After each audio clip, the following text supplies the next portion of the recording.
stuff here in just a minute. All right, onward and upward. Press play. Here we go. Next photo. One of my favorite street photos ever. This is in New York at Bowery and Houston, Lower East Side. This is a mural by an artist. They change every 30 days, and this particular 30 days I was in New York, and I think it's self-explanatory. I just got lucky with a guy whose dog's doing its thing against the backdrop of this very angry miniature Jolly Green Giant, and among other consumer advertising. This is the only time I will allow a 50-50 composition. There you go. Okay, and a cat going down the stairs in Greece. This was a lot of fun. It sat at the top of the stairs for 20 minutes. It wouldn't budge. I kept throwing rocks at it. It still wouldn't move. Little pebbles, not rocks. Oh my God, I'm in trouble now with the PETA. I mean little pebbles, okay? And I was going shh, shh, trying to get it to run, and it didn't. And then a dog came, and then it took off, and I was ready. Okay, 40-minute exposure. Yeah, think about that. Oh yeah, he used neutral densities, and I said no, there's no filters on this at all. It's a 40-minute exposure. Yeah, scratching your head on this one, right? Well, that's because the actual in-camera exposure during a snowstorm in Lyon, France was an eighth of a second. But it took 39 minutes and 59 seconds before a red car came through. Everything else was silver, black, gray, and I wanted a red car. So yeah, it's a 40-minute exposure out in the cold. And speaking of black and white, zebras. All right, let's go. Great light rarely saves a poor composition, but a great composition will always salvage poor light. Take that. That's right. Take that, you light freaks. That's what I say. All right. And by the way, people want to know my feelings about Photoshop. You can't live without it. When I say Photoshop, of course, I'm also referring to Lightroom as well as Camera Raw. I don't know anything about Luminar. I have no idea what that does. Never seen it. But you're shooting digital. You have to use one of those programs. But here's my feelings about Lightroom. I'll get this out of the way. You want to call on Lightroom for in my case, selective color, since that's where it's at. But beyond that, when you've exhausted every possibility of shooting in camera, and you have no choice. Okay, now in order to execute my idea, I really, really, really have to use Photoshop. And the good news is I'll tell you and share with you examples of where that's happening, but that doesn't happen until the end of this presentation. So, composition is king. I can't stress that enough. Composition is king, and that means the suggestion, rule of thirds, call it what you want. It was never the rule of thirds until 1864, by the way, when an art professor from the East Coast came up with that terminology. Prior to that, it was always referred to as the golden mean, the golden section, the Greek mean, and the 5/8 principle, and so on. And we're all familiar with it. We've all been taught it. But to me, it goes everywhere I go. It comes with me, and I build my entire photographic adjective-based compositions on the rule of thirds. We got some yellow pages there that look pretty tattered, and here's my point.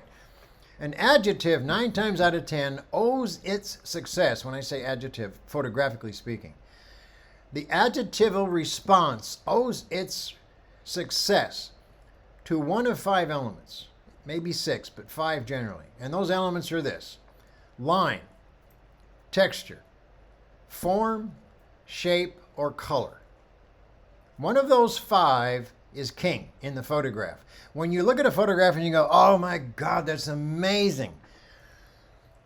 At no point in the first sentence, however long or short that sentence might be, or the exclamation, whatever that might be, has anybody even said what the subject is.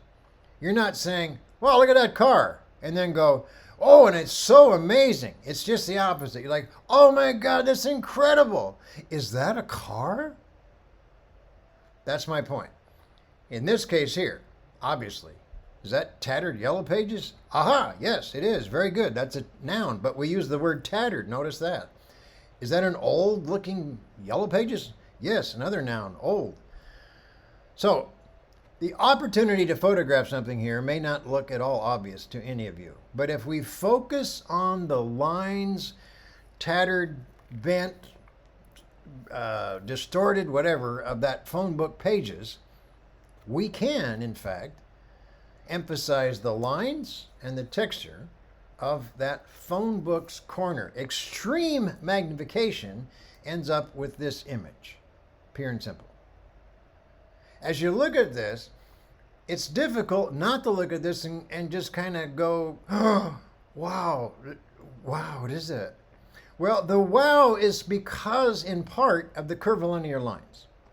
Your response to curvilinear lines is often one you find it soothing. You obviously feel compelled and feel the sense of movement. The tattered nature of the pages makes you kind of look at this like it's an old scrolls, from some Egyptian archaeological dig.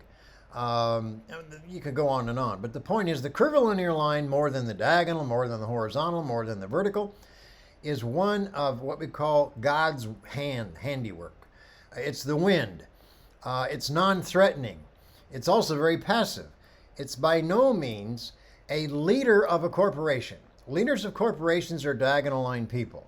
They're very decisive, very matter of fact, always looking forward, moving forward at super fast speeds. This here is meandering, okay, that kind of stuff. And as a result, it's one of the reasons we like going to the ocean. The ocean waves are like this. The sound of the waves, the curvilinear nature of all this. It's pretty cool. Here's an example of all of us together in the fields in southern Tuscany at the famous, and I just completely went blank on where this is at, but it's we've all shot this if you've been there. It's the field with the pine trees or junipers, whatever those trees are. I didn't know that. How's that sound? Sorry about that. But we all get the same photo. And when you get there, you're disappointed because you're hearing the rush of the freeway right behind you. Of course, you don't know that's there until you get there for the first time. And you look behind you, you look to the left, to the right, and there's 20 other people here. It's like, yeah, it's that turnout in the Grand Canyon where it says, here's a viewpoint, and there's 50 cars there. So, what can you do to at least convince yourself you've walked away with something different than most people? Well, I give you major kudos, first of all, for getting down low and using your wide-angle lens. I mean, this is great. I think it's fine. It's a start. And you go, yeah, no, I don't know what else to do. If I do selective focus with my telephoto and just shoot flowers by themselves, I could do that in my own garden. I don't want to do that. I could, yeah. I guess I've done it all. And my answer is no.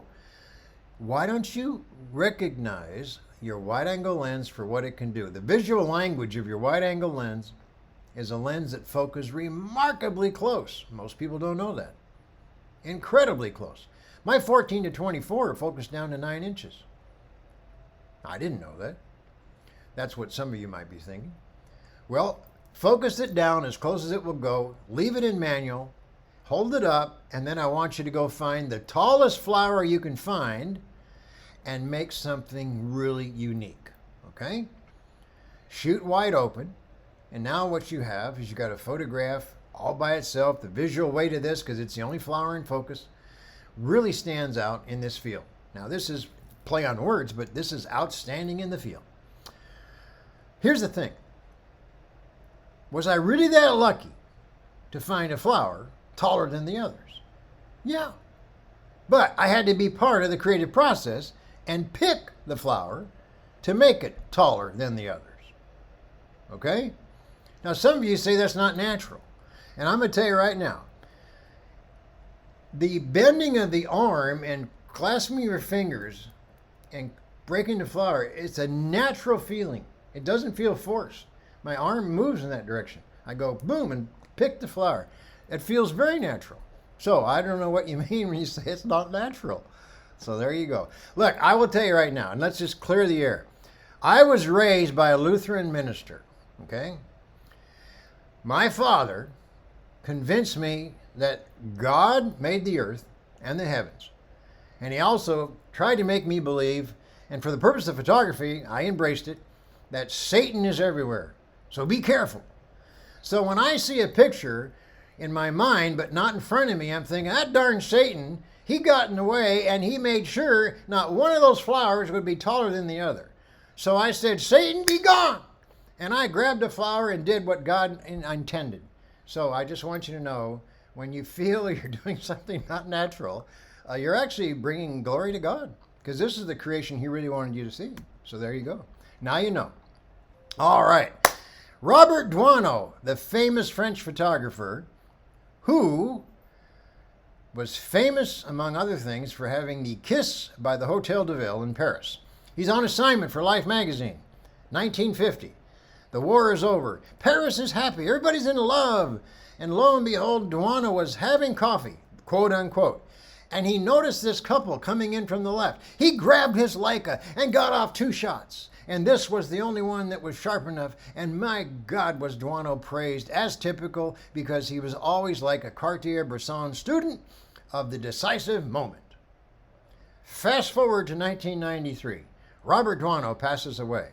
Within weeks, the woman in the photo sues Robert Duano's estate and says, I want more than the 200 francs that Bob, she called him Bob, that Bob paid us.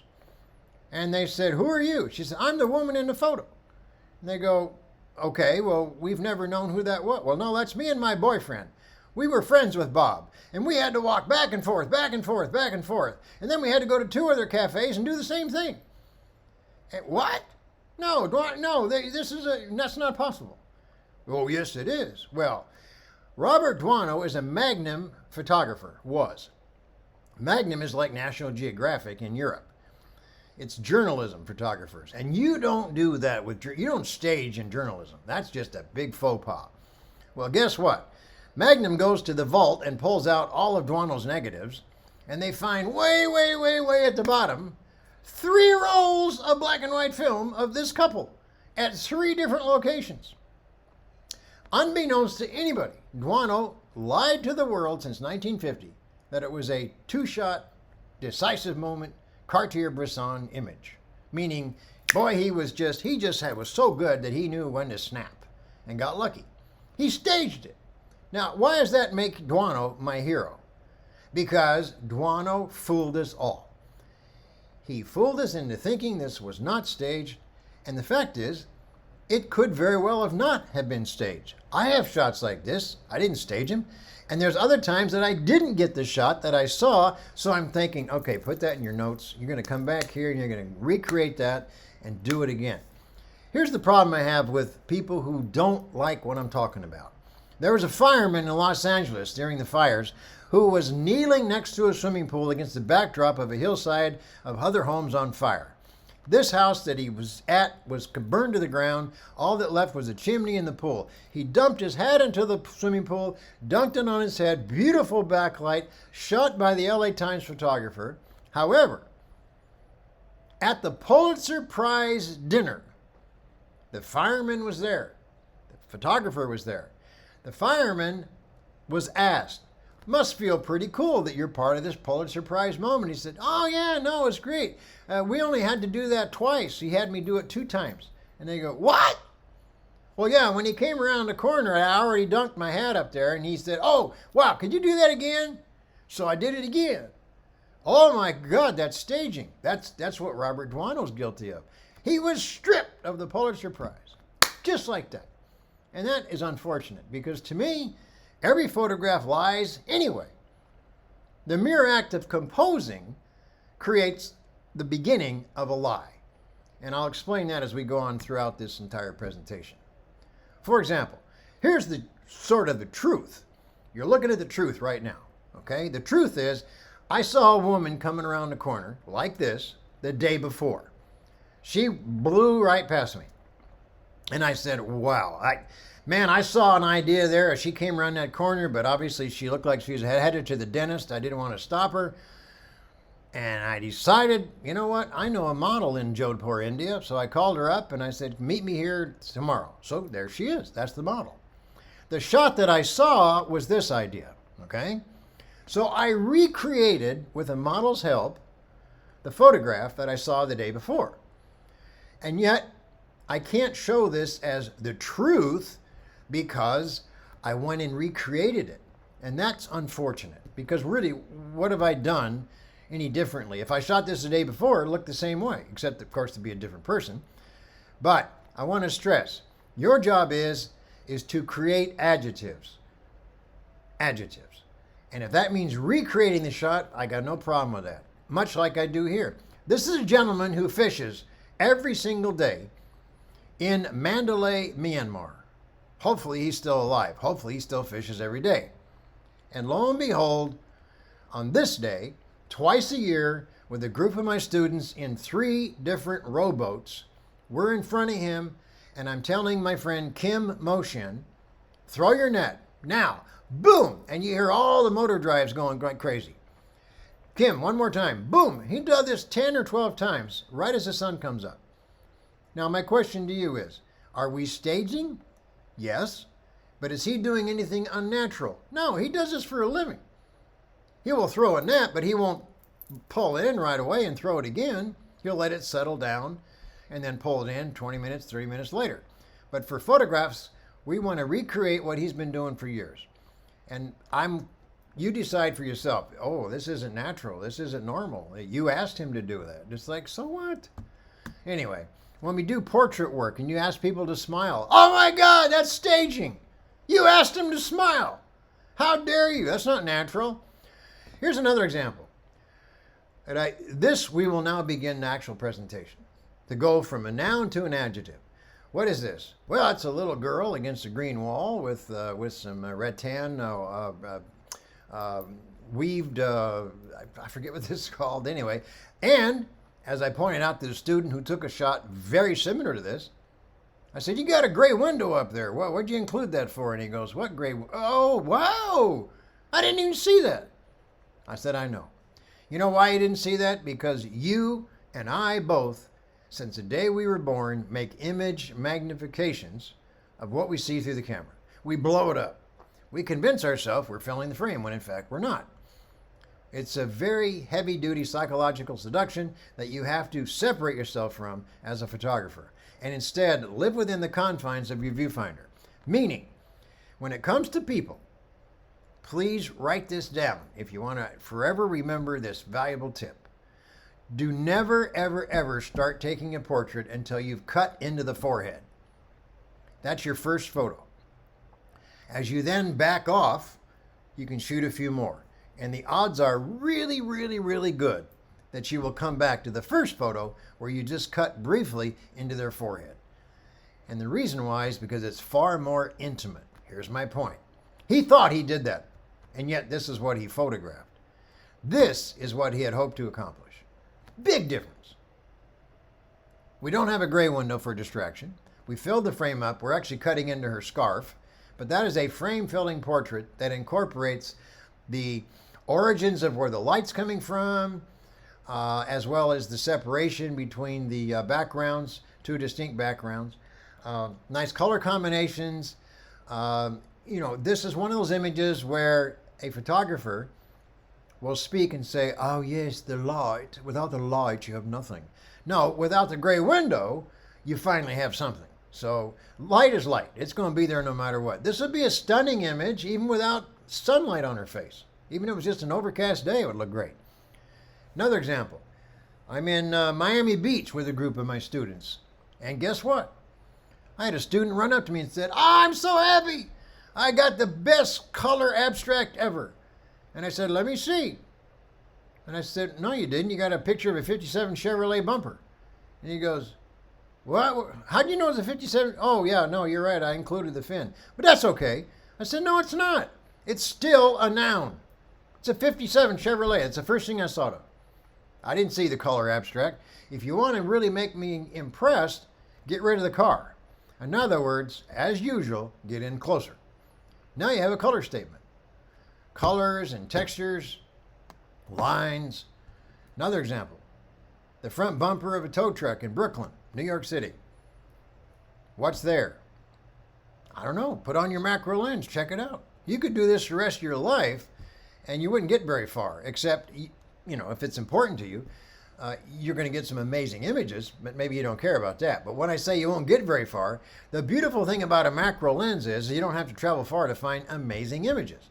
You could spend an entire career at the closest auto salvage yard for junked cars, promise you, you could do that your entire life and have a beautiful fine art career based on that. Here's what's on the front bumper of that tow truck. It's an abstract of what? I don't want to influence you, but I'll tell you what I saw. I saw a cat in the middle, dancing, the tail's up in the air, and a couple of mice on either side, and it's snowing out. Those white dots are snow, and behind, of course, is the cold blue temperatures of winter. What you see, I don't know, maybe you see something totally different. Likewise, these are fish. This, on the other hand, is we're not sure, but man, it's a picture of line, color, and texture, once again. Adjectives, not nouns. I'm just going to throw this in to wake up those of you that love animals, okay? I was cursing this photograph as I'm shooting it. I said, come on, why can't you be a child of the mother? And then that would be so incredible because I got a baby tree on the left to match up with a much smaller giraffe, I wish, and then the bigger giraffe on the right with the bigger tree. I'm thinking that would be so cool. But no, you give me two adults. And so I'm not too happy. I'm taking a picture anyway. And then the most amazing thing happened. The giraffe on the left walked behind the giraffe on the right and then essentially disappeared. And I said, where'd it go? And I'm dead serious. I said, what? And then it stuck its neck out and did this. Pretty amazing. So now I advertise my Maasai workshops as an opportunity to see the Siamese giraffe, unique to Masai Mara. Sign up and maybe we'll see it next year. Yes, indeed. Another thing I see students don't do enough is they've got the big lens, the 200, 500, the 150 to 600.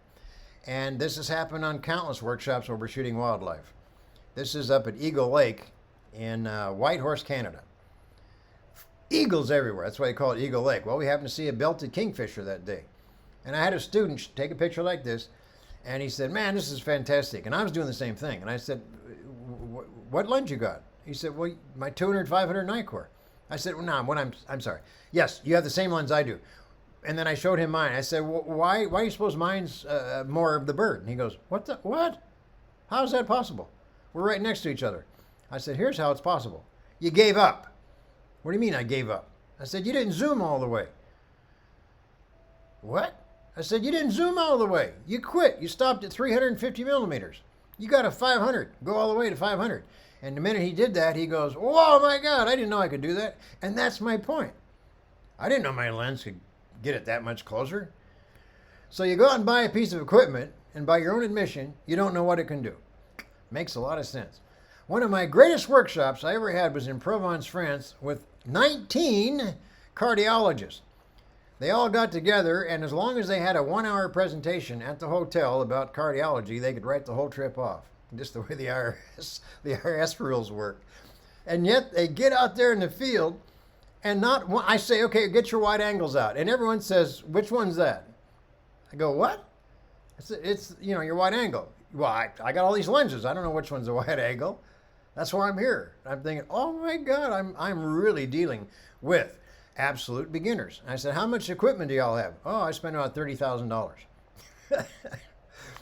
Okay, well, learn to know your equipment. That's the bottom line. I need all of you to go to the left edge of this photo, about halfway up or halfway down, and notice the fish with the yellow markings. That's all the yellow perch. There's about 6 of them over there, and I apologize. This is not a very good before example. But I asked the guy selling all the fish, can I take pictures of your fish? And he said, yes, as long as you don't disrupt my buyers, as they come and go. I said, no problem. So I took those fish and I made a simple arrangement of fish. Break it down. This is about form, which is always a side-lit scene. It's about texture. It's about color. And in this case, it's about pattern. And it's also about line. Oh my goodness. A lot of elements of design. People right away, they see this and they go, hey, you went to Joann Fabrics. I've seen those bags of feathers. No, I didn't go to Joann Fabrics. Maybe that's where they get the feathers from this pigeon-looking bird. But this is in Singapore at the Singapore Jurong Bird Park, where the birds kind of are running around free in a netted enclosure. This one was walking on the ground, and everywhere I would go, it would follow me, almost like I was its mother. And I finally said, if you're going to not fly away, I'm just going to sit here and take a picture of the back of your feathers. Why? Because it's a picture of pattern and color and texture, one that has you going, wow! To me, if that's the only adjective coming out of your mouth, as far as I'm concerned, I've succeeded. Take a look at that tulip. Look at that little box. I mean, it's like, where's the shot? This is how easy it gets. This is like having a Times crossword New York Times puzzle, and I've got all the letters filled in but one. So now you know what the photo is. Lens choice. What are we going to do? We are going to, without question, use a long lens, 300 millimeter, and we're going to shoot wide open. Directly behind that one tulip that's in the square box is, of course, a kind of an odd reddish color, and beyond that is a purple color. And just like that, there's your composition. It's a composition that's limited to shape and color, and yes, even texture. And yes, even line.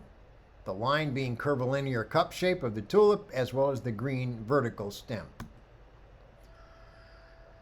Contrasting backgrounds in this case, for obvious reasons. The green and the orange are both color complementary. Purple's a nice touch. These kinds of things become really valuable, really important lessons. And now we're going to kind of go off on this, because selective focus is something that many people don't take full advantage of. We shoot through those foreground flowers. They're well marked. I'm pointing them out to you. This is in the workshop. Everybody, look. See these foreground flowers? I want you to shoot through those flowers and make a nice portrait of the model that we've hired here in Myanmar.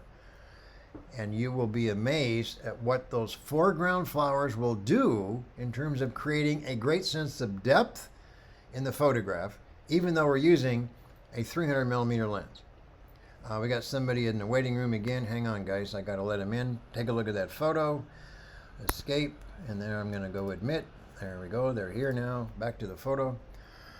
Look at the foreground. Surrounding her, those flowers, once again, are coming from the flowers that you just saw a moment ago, shooting through selective focus. Another example. We're going to lay down in those yellow buttercups. We do that with a 50 millimeter prime of all things, 1.8, and shoot the tree. And you end up with, again, all these out of focus flowers in the foreground. And what this does, again, is create a great sense of depth overall, because what is not in focus is immediately rejected by the eye brain as not the subject. And the brain goes searching, panic-stricken, where's the focus? And sure enough, it says, okay, good. Then it goes back and says, oh, well, look at all this out of focus stuff. But the first thing it races towards is focus, because focus is what tells the brain, this is the subject. It's so elementary, but I can't stress that enough. If it's not in focus, the brain will kick it out and say, nope, that's not the subject. And if it's not quite in focus, the brain really gets angry and says, too bad that's not in focus. Where's the shot here? If you said the woman in the orange, you are right. How on earth could we use those bottles in the foreground? We'll shoot through them, just like we did with those flowers. So we will make on the left and on the right out of focus red columns of syrup. This is syrup used for snow cones. And just like that, we're framing with a frame with those bottles. Pretty amazing. Obviously, the background here is fabric. This is at a place where a number of Hindu priests all live together. It's at a Hindu temple. And I walked in because of the service they were having, not here, but outside where the temple was. And man, they were so happy, banging the drums and playing the sitar and playing that Indian horn. I love that kind of stuff. And I just started walking. And the beautiful thing about the Indian people, I mean, I'm literally shoving cameras in their faces. And they're looking up and smiling. They see me, and I just work person to person. And then the priest momentarily stops, and he says, go to the back, go to the back. We have miniature priests. Go, go, go. So I go to the back and I find all these guys. I started taking portraits like crazy. But long lens again, using the orange fabric in the background, gets you this kind of portrait with that super clean background of the fabric. Once he was done, his friend was waiting. Hey, take my picture next. So I did. I took this guy next. This is like a dream come true. They're just lining up. Anyway, on to the next. A bus stop in Savannah, Georgia. This is one of my students, Lexi. Her and her husband, Brian, who was a doctor, they were there together. They were one of those couples that say, couples that do photography together stay together. So, more power to them. In the background, a few other students. I said, Lexi, come over here and stand next to this bus stop wall. And she said, okay. And I said, I want to take a picture. And she said, but you do know that my face is covered in dots. I mean, I can even tell. I said, yeah, that's the cool part. She said, really? She couldn't believe that you can make a nice photo with your face covered in dots. And I'm thinking, no, that's the art. That's the art about this, you know. I can step you away from there and take a normal photograph of your face, but you got tons of that already. Let's do something artful. In fact, let's only do half of your face. And sure enough, I'm focusing close. Nikon 18 to 300 millimeter, my favorite lens for the last 4 years. That's the 3563 Nikkor 18 to 300. I'll tell you right now, fast glass, thing of the past. You should be getting rid of that really quick on eBay because it's a senseless purchase. It makes no sense whatsoever. And I'll be happy to tell you more about the reasons for that later. This is a young lady that I used to spend a lot of time with, makeup artist, model. We went to India on countless occasions over the course of about 3 years, as well as other places in Asia. And she comes and she says, hey, I want to show you what I found at the Home Crafts store in Bangkok. And she opens up these placemats. And I said, oh, you're going to make me a nice dinner or something. She says, no, watch. And she goes up to the window, puts it against the window, and she says, look. And I went, oh my God, fantastic. She was a great inspiration for a lot of photographic ideas. And at that point, she said, pretty cool. I took the picture and she says, okay. I said, whoa, whoa, whoa. This is how we worked. I said, you just inspired another idea. How many of those do you have? She said, I got 4. I said, just put 2 of them. One side by side. One side of your face, the other side of your face. And extend them out. They were pretty big. And I'm going to put on my super wide angle lens and end up doing this. All it is placemats. Nothing else. And making a nice portrait. The curvilinear line nature of this, once again, goes back to the idea. How do you make adjectives? By calling upon line, shape, form, texture, pattern, and color. And keep it limited as such. Here we got a wide angle lens. What do you do with a wide angle lens to make the most dramatic photos? Well, I can tell you right now. What you don't do is you don't do what this gentleman did. What did he not do? Well, what he did not do is include immediate foreground. And yet he told me, he said, Brian, I've read your books. I purposely put that green marshy grass as my foreground. I said, it's too far away.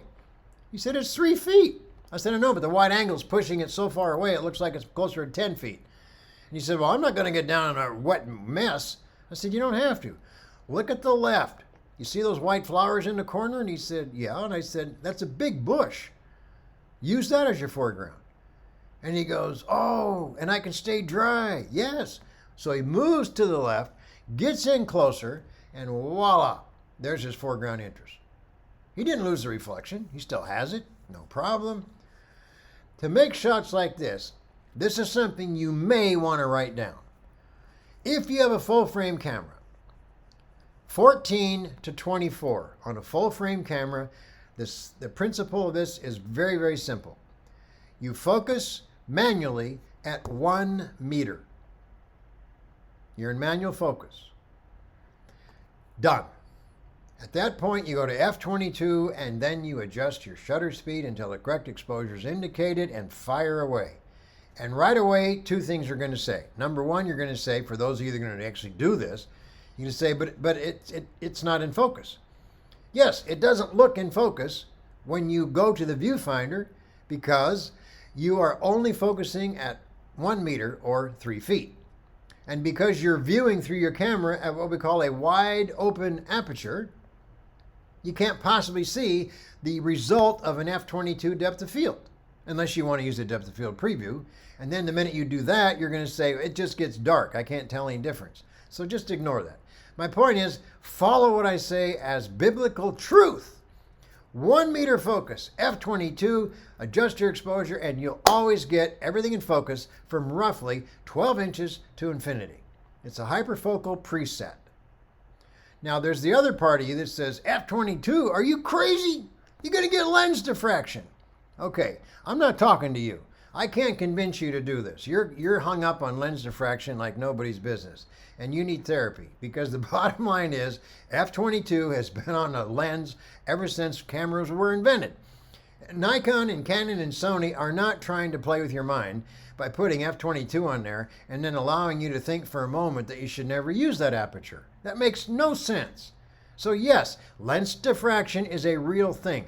It shows up when you take this picture and make it into a 30 by 60 foot billboard. Unless you're doing that, you don't need to worry about it. And if you're doing billboards, I got news for you.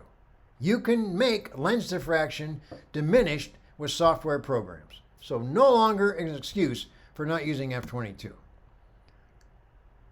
What's the problem with this picture? No foreground. Where's the foreground? The lavenders, the flowers. Go to the left and get down low and use f/22.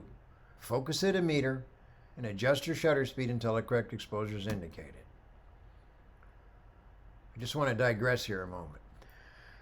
Compositionally, there's a strong principle, and that principle is really simple when it comes to landscape work. When interest is greatest below the horizon, then the horizon line goes to the top 2/3. At the top third, allowing 2/3 of the landscape. When interest is greatest above the horizon, then the horizon line comes down to the bottom third. So again, I'm in my Provence workshop. Happens every summer except last year, but it is going to happen this year. France is opening up. So I look at this photograph and the student says, "Oh man, I like this. Look at that great sky." And I said, "Yeah, it's honestly, it's not a great sky. All that blue? Come on." I said, "No, it's empty." I said, "If you tell me you open up the fridge and there's no food, you celebrating?" And he goes, "What's that got to do with anything?" I said, "This is what it is. You have an empty refrigerator. There's no food in there. I open up your fridge and all I can see is white walls. I can see the potential." And he goes, "Well, what do you suggest?" "Oh," he said, "I know what you're thinking. You're going to put it in your own sky." And I go, "You got to be kidding. You're telling me? I would never do that. We're going to be here 5 more days. Trust me. We'll come back here tomorrow. I'll have clouds. I promise you you'll have clouds." And he goes, "You would know. You've been coming here for 20 years. I said, "Yeah, I know.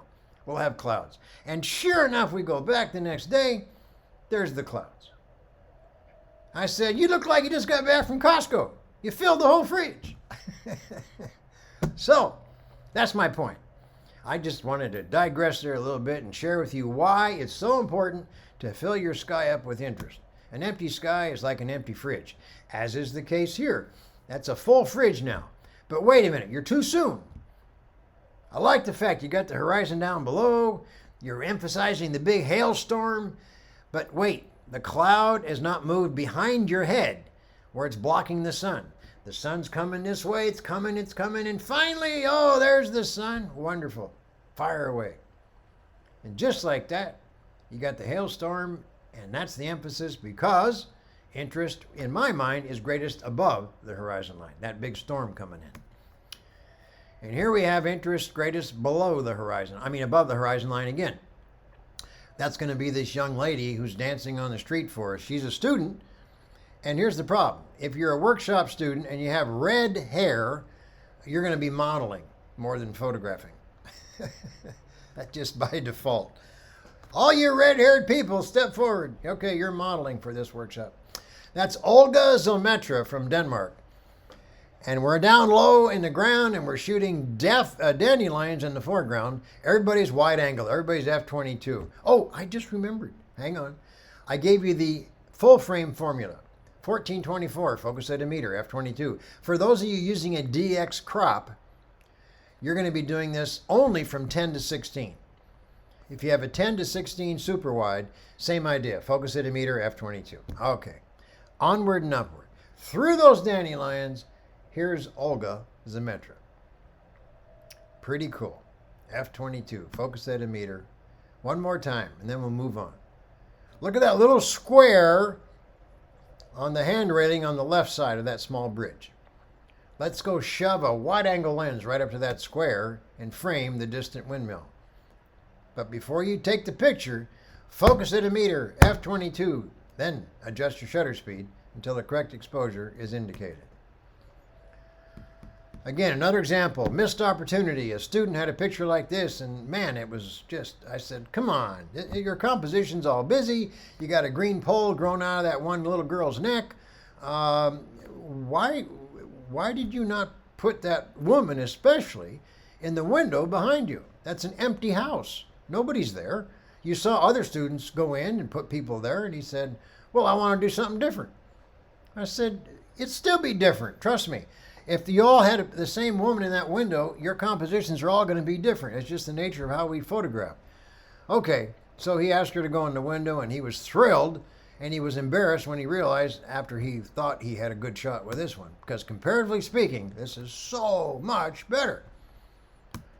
And moving along to another, framing with a frame composition. Beautiful light. I'm going to be one of those people now. Light is everything. Without light, you have no portrait. Well, the fact is, I will honestly admit, occasionally, the light really does help a great deal. But if I made the composition not so good, all that light would be wasted. So with that in mind, this young girl I asked to sit down at the open doorway. All of her friends, relatives, neighbors are outside the doorway. Of course, they're all making fun of her. You know how the kids can be. In the meantime, she's being very, very, very serious and really wants to do a good job for me. I said, just hold there and now look out at your friends. Don't smile. And let's take a nice picture. Yep, just like so. So there's an example where light is everything. But it's everything because the composition's successful. Bottom line. We're all in rowboats. And we stop. I tell our rowboat driver, stop. We're in Varanasi, India. And I say, everybody get your telephotos out. Frame up those stairways. And what are we waiting on? We're waiting on somebody to walk through. I've been to Italy. I've been to India so much in the last couple of years. In fact, one of your own here, John Verner, was with me in a workshop. We had a fabulous time. I was back there just most recently during the pandemic. And the 29th of March, or 27th of March, I'm going home April 13th, and I get a call from United Airlines, and it said, we have you booked to leave this evening out of Delhi, connecting through Tokyo. And I said, whoa, whoa, whoa, whoa, what are you talking about? I don't go home till 13th of April. Well, actually, you're going home tonight, sir. We're done flying over there as of tomorrow. Why? Well, there's a pandemic. Well, I know, but is it that serious? Yeah. Oh, okay. Well, that explains why they're checking my temperature every time I go to the hotel here. Anyway, yeah, I didn't realize how bad it was. That's just the nature of the artist, you know. I'm pre-consumed with what I'm doing. Anyway, this was on that trip, and another example here where we've got reflections in the water, and there's people in the water who are praying. And other students didn't see that. They're photographing people up on the steps. I said, you guys, look at the reflections. And they go, oh, yeah, I can get those anytime. I said, no, look at the reflections. Yeah, I know. They're colorful. No, look at the reflections. And all of a sudden they went, oh, wow, there's two people laying there meditating. Yes. And sure enough, they got shots like this. And another fun example of a student exchange with Brian Peterson. This is a student's photo, indirectly. I copied what he did. In other words, I set up my camera to do the same thing. Something very similar. And Robert was thrilled. Man, I'm so happy to be here. I finally got my Eiffel Tower shot during the blue hour, and oh, this has been great. And he's ready to collapse his tripod legs and go to dinner with his wife, who's back at the hotel waiting for him. And I said, you're not done. He goes, what do you mean? I said, that's a horrible exposure. And he says, what do you mean? It's perfect. Even my histogram. I said, oh, if you're one of these histogram people, you can leave my workshop right now. That's called the hysteriagram, not the histogram. It's meaningless. You got your eyes. You can look at that yourself without a histogram. It's a good exposure, yes, but it's the incorrect, creatively correct exposure. He goes, what are you talking about? I said, you didn't go a long enough exposure time. What's your exposure? F8 at a second, I'm guessing? And he says, yeah. I said, why didn't you shoot at F22? Why would I do that? I said, F8 at a second is what at F11? And he's like, I don't know. I said, it's 2 seconds. How about if you go to F16? I guess it'd be 4 seconds. Right. What if you go to 22? That'll be 8 seconds. I said, right. So it's the same exposure, but a different combination of apertures and speeds. And he goes, well, what's that going to prove? I said, dude, look at underneath the Eiffel Tower, all that traffic. You've only got a 1 second traffic movement. Trust me, the volume of traffic will make the next photograph much, much more exciting. And he did it, and he goes, oh, wow, look at that. You're right, I didn't know that. Now he's really happy. Now he says, I really got to run. I said, no, you're not done yet. And he goes, why not? I said, because you didn't use the long lens and shoot just a part of the Eiffel Tower. So I set the shot up for him. And he goes, ooh, I don't like that. I go, why? And all the other students are thrilled. He said, well, because you cut the Eiffel Tower off. I said, Robert, we're here to make adjectives, not literal nouns. Anyway, he said, I don't like it. Well, he got in trouble. Woo, did he get in trouble? 2 days later, we have the student presentations in the workshop. And his wife is noticing this picture from other students. And she nudges him and she says, oh, Bob, I can't wait to see yours. And he goes, I don't have that. She goes, why? It's beautiful. Because I had to rush back to take you to dinner. Anyway, I said, no, that's not true. He said he didn't like it. Yeah, I got him in trouble. Anyway, that's my job, get students in trouble. Okay, now we move on. We got a dandelion here with a macro lens, and he's looking at that dandelion against the backdrop of a street lamp. When you have a macro lens on, any out of focus spot of light becomes a giant moon, as long as it's in the direction of your point of view. So that street lamp becomes this giant moon that frames the backdrop of the dandelion. Pretty amazing. You can't do this shot in winter. You're thinking, why not? Because there's no dandelions. Plenty of street lamps, but there's no dandelions. So save this idea for spring. Hey, that's right now. Here's a photo from the archives you might be familiar with from Learning to See Creatively Volume 1. So you probably know what this is, but for those of you that don't know what it is, it's not what you think. Not at all. This is a simple industrial walkway next to a conveyor belt at a silver mine. This is broken glass at an automobile wrecking yard placed over the top of an old Milwaukee girl to create something new of a logo that's been around for years. This is a drawing from an internal pyramid in Egypt from the days of Pharaoh. No, I'm kidding. It's actually a burn barrel in a salvage yard. Yep, that came from this. And finally, along the idea of textures, we've got these beautiful plastic tents in downtown Chicago at Millennium Park in the month of August, because it does have a tendency to explode into thunderstorms in the afternoon. And lo and behold, we're ready to take those people out of the dangers and put them underneath these tents where they can stay dry. And I'm thinking, no, man, that's an amazing. Photograph the wrinkled plastic against the backdrop of those colorful outdoor diners, and you end up with shots like this.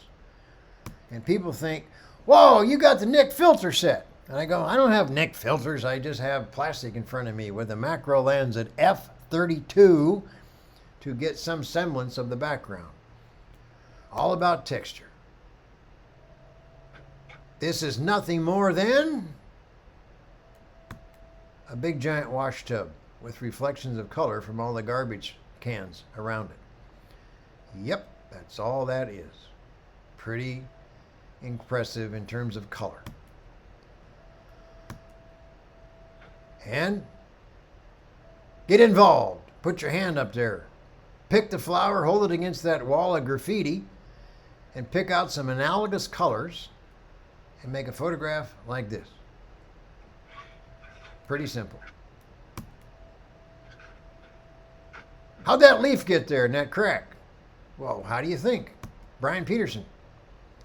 I shot the horizontal, and the best time to shoot a vertical is right after the horizontal. That's right.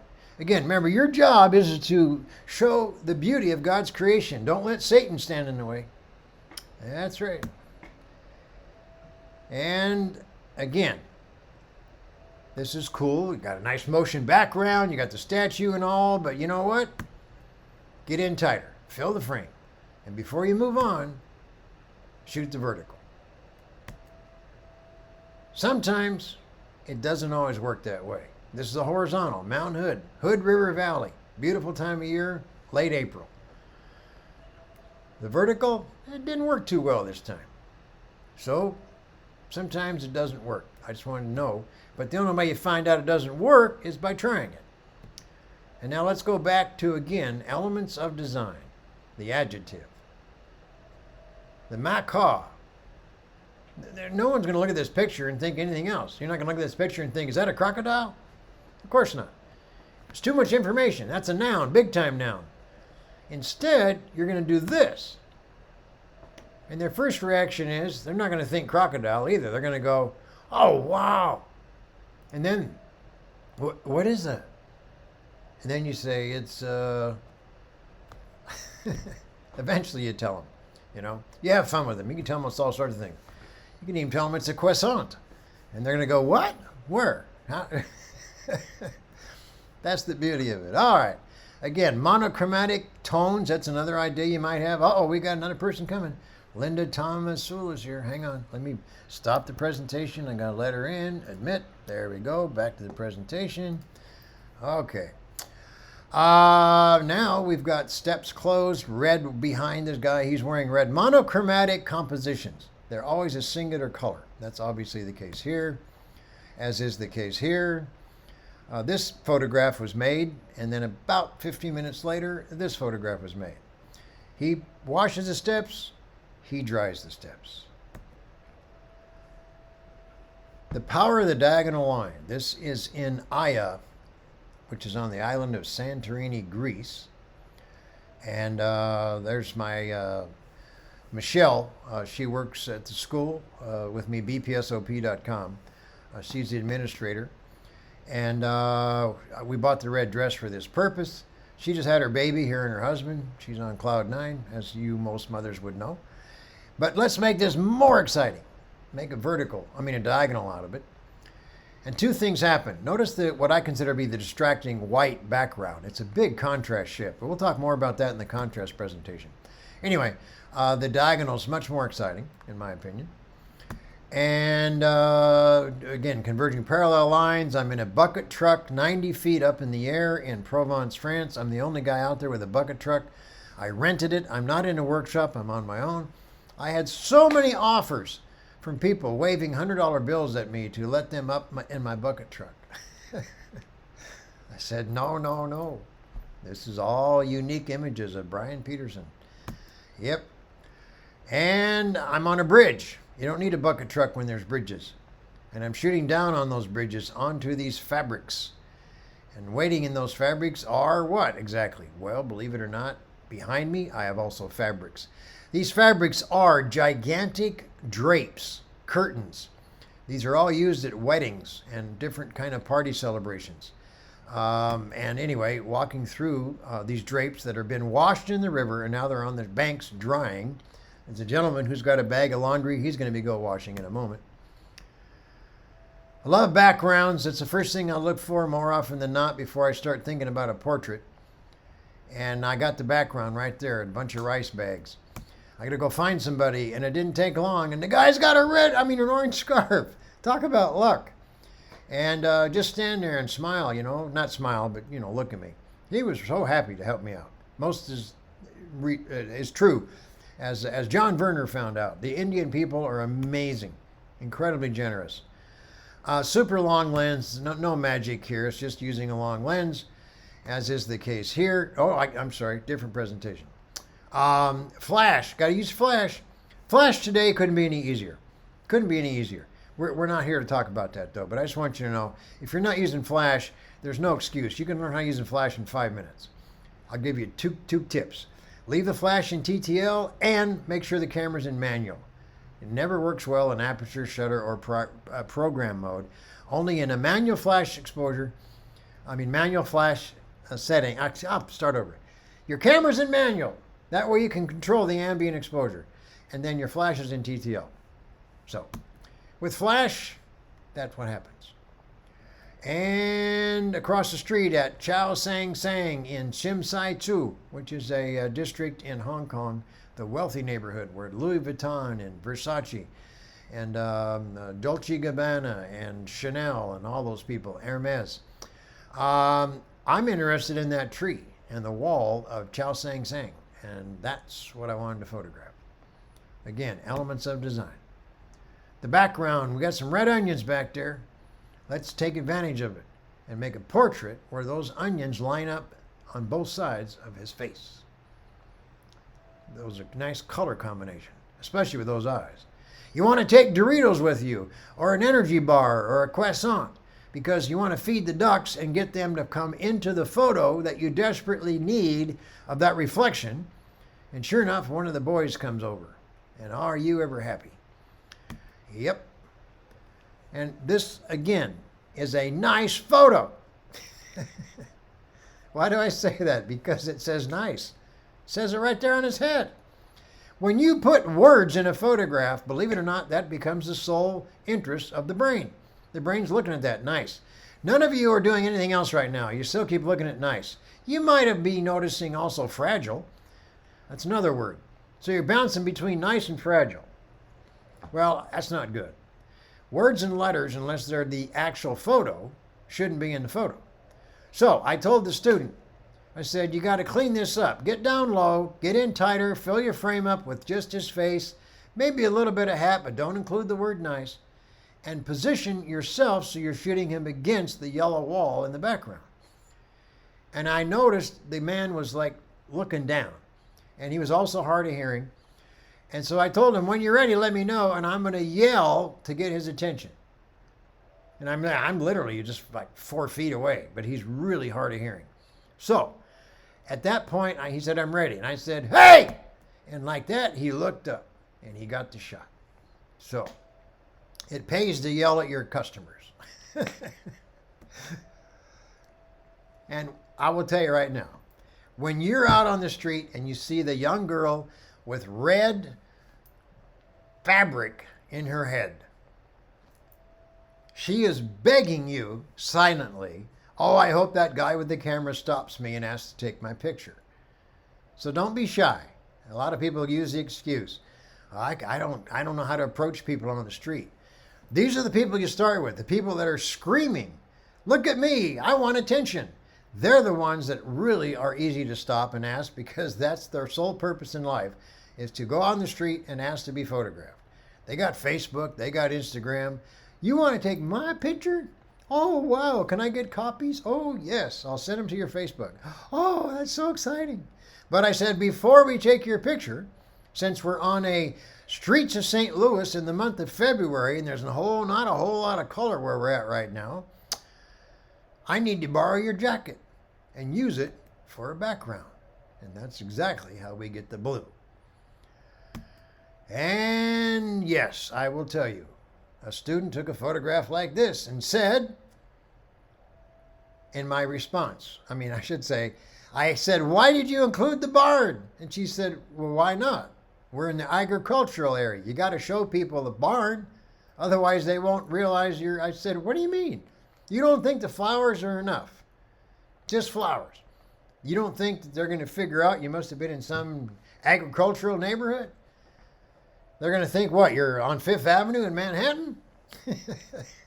So she said, what do you suggest? I said, get rid of the barn. Do this. Oh, yeah, she said, actually, yeah, that's better. So she took the next picture, and she was much happier. And I stole this from another person. The Russians, they're now going to Provence. And this was a guy photographing his Russian girlfriend. So I pretended to not shoot her while I shot her. And we got guys on the rooftop of the durian opera house in Singapore. Durian, the fruit, which is illegal to open and cut and eat in public. You can't eat it in public because it smells like vomit, but it tastes incredible. It's one of those really bizarre foods, but you can have durian sliced open in public in Singapore. Actually, in Malaysia too. You have to eat it indoors, in a house, private. Anyway, there's another shot here. My point is, there's another shot here, which is this one. How did I get this shot? Am I in a helicopter? No. This is the same hotel I shot that originally lightning shot you saw in the opening photos. If you go to Lofoten, Norway, there's two houses there. There's yellow and there's reds. So I'm thinking about this. The hardware store has a phenomenal, easy job of paint inventory. You got the row of red paint, you got the row of yellow paint. That's it. I think they might have white, but predominantly all the houses in Lofoten are painted red or painted yellow. That's my kind of place, to live.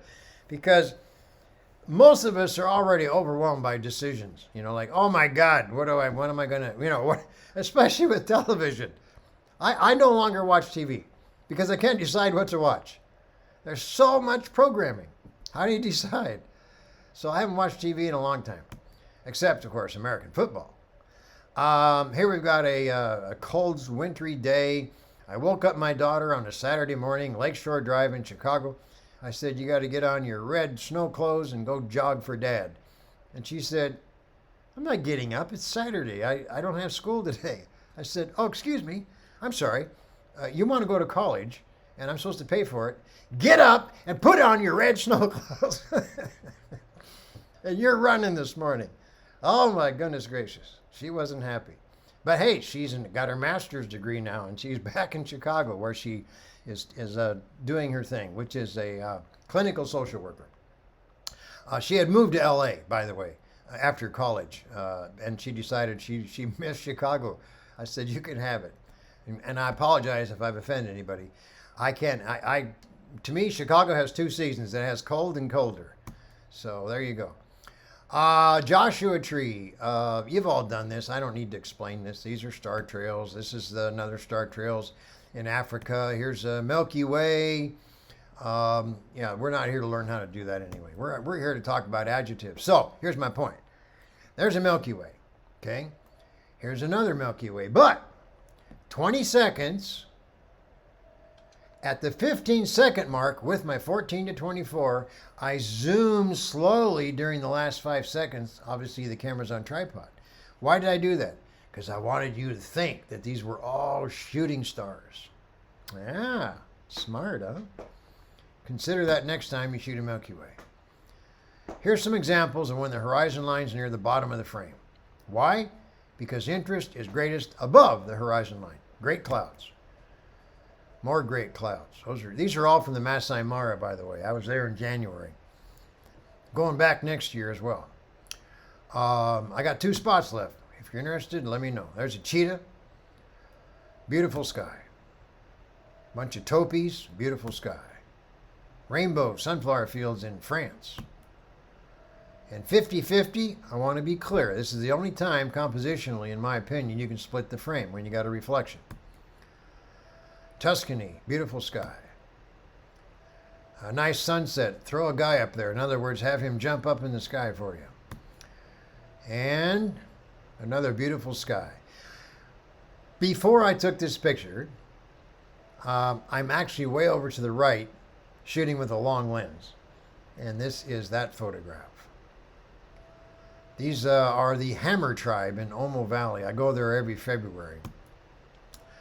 And finally, I'll leave you with this idea. Since you guys live in an all-season climate, consider shooting the same scene in the spring, and the summer, and the fall, and the winter. Now, I realize you'll have to say goodbye to the family for a whole year, but if they love you enough, they'll be patient and they'll wait. They'll be there waiting for you when you come home after this 1-year project. Mine weren't, but maybe yours is more lucky than mine was. Mine got impatient and left. Now, I want to share a couple of things with you. Photoshop, Camera Raw, Lightroom, whatever you use. This is the shot that my students are taking, and it's also the shot I'm taking. Yet, with our own eyes, we can see there's magenta and there's pinks in there, but it's just not happening on the camera's recording on the sensor. And I said, but it's okay. When you get home, I'm going to get back to the hotel, just process it, and I would suggest you do 2 things. You take the highlights down and you dehaze.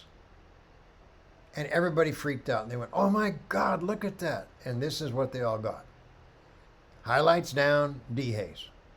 My point is, we have not impacted the guts of the photo. In other words, all this was there, the sky was there, the composition, nothing's changed, nothing was cropped. This is all in camera, and all that data was there. So you have all these different sliders, and you can pull that, what you saw with your eye, the potential, by using those sliders, is my point. I have no problem with this. To me, this is not quote-unquote cheating by putting in a fake sky or whatever. So, another example. Now we're going to cheat. I've got a great idea, but I can't do it without Photoshop. This is a single exposure. And this is a single exposure. And I was thinking 6 months apart, I took these, and then one day I said, oh, wow, that would be cool to have that girl with this vape smoke, put her into this Photoshop by using a layer mask, and I end up with this. That's pretty cool. I could never, ever, ever do that in camera, even with the double exposure feature, because that paint swirls are going to cover her face. Likewise, I have a single exposure of one of my models covered in dust from forest fires. This is forest fire dust. And this is an abstract of screen with water sprayed on the screen of a taillight of my car. And I just do this to add to my texture collections. I don't know how I'm going to use it later. And lo and behold, I put this photo with using a layer mask and end up with this photo. This to me symbolizes lockdown, COVID-19.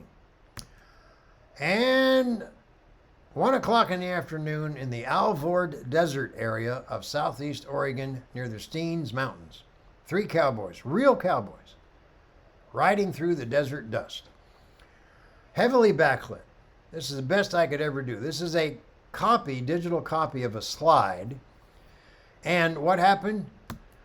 I ended up years later photographing a moon in Provence, France. And then what happened next? It's Chicago. I'm bored out of my mind. It's wintertime. I can't do anything. I guess I'll see if I can find some composites to make in Photoshop. And sure enough, that's what I did. Now we've got 3 riders through the night sky under a full moon. You can never, ever, ever make this photograph in camera. It's impossible. Yep, Photoshop. This is that Jarsakolan beach in Iceland, or what we call Diamond Beach, or what we call Iceberg Beach. What I did is I took goldfish that had died in my little goldfish aquarium, or goldfish bowl, and put them in the freezer. Ironically, that's the ironic part. And I thought maybe I could use these later. So it wasn't until much later, but I put them on white plexiglass and made individual photographs of dead goldfish. Again, 2 years later, I'm in Iceland. And I have the idea while I'm there shooting this, oh, this would be cool if I could Photoshop in those goldfish. And then tell the story that in Iceland, when fish die, the people of Iceland flush them down the toilet, and they go out in the ocean with their sewage water, and they come back in the icebergs. And people of Iceland, they've heard that story, and they get mad. We don't do that. I said, I have proof right here. But, of course, it's Photoshop. And this is a world-famous cow. Look at that birthmark. It's the entire world map. Was I lucky? Was this farmer? He's one of the most famous farmers in Holland. When that cow was born, everybody said, "Oh my God, he's got the map on him." Of course, that's not true. That's Brian Peterson Photoshop. This cow had as much marks on him as the cow way in the background. You see that other white cow? That's about all the marks that were on this cow. I put that map on there, one big giant map I found in Google Maps. And I Photoshopped it onto that cow. And I wasn't done yet. Then I went and got myself, hang on, we got one more person here. I got to escape. Why can't I escape now? Oh, I'm sorry, I can't let Chris in for some reason. All right, now I can. Okay, admit. Okay, go back to the show.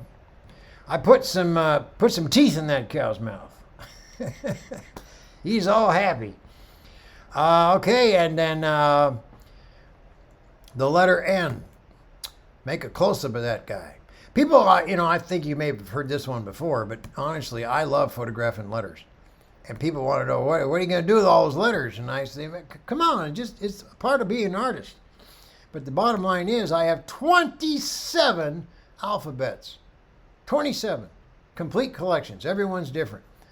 That's a lot of letters. And the answer to that question, how am I going to use them? Well, you never know. But one day, I might need to write a ransom note. So I'm ready. And there you go. So that's my workshop website. So what we're going to do now is we're going to take a break. I'd say at least 15 minutes. Right now, what time is it for you guys? Am I right to assume that it's 7 o'clock? No. 6. What time is it? I'm screwed. 11:06. 11. Okay. Yes, you're right. It's 10 o'clock in Chicago. Okay, 11:06. We're gonna take let's take a 15-minute break, and then I got another presentation on contrast. Okay, and we'll be wrapped up. I'd say at this point by 11:45. So okay. So that sounds good. Make it actually. It's 11:06. Come back here. You can leave everything on. Come back here at 11:15. Okay. So, I will see you all 11:15. I will stop the share and go get the other presentation. And of course, if there's any questions, we'll look at those in just a moment when we come back. There are a couple of questions in there, Brian. Okay. So. All right. We'll answer them when we come back on. Great.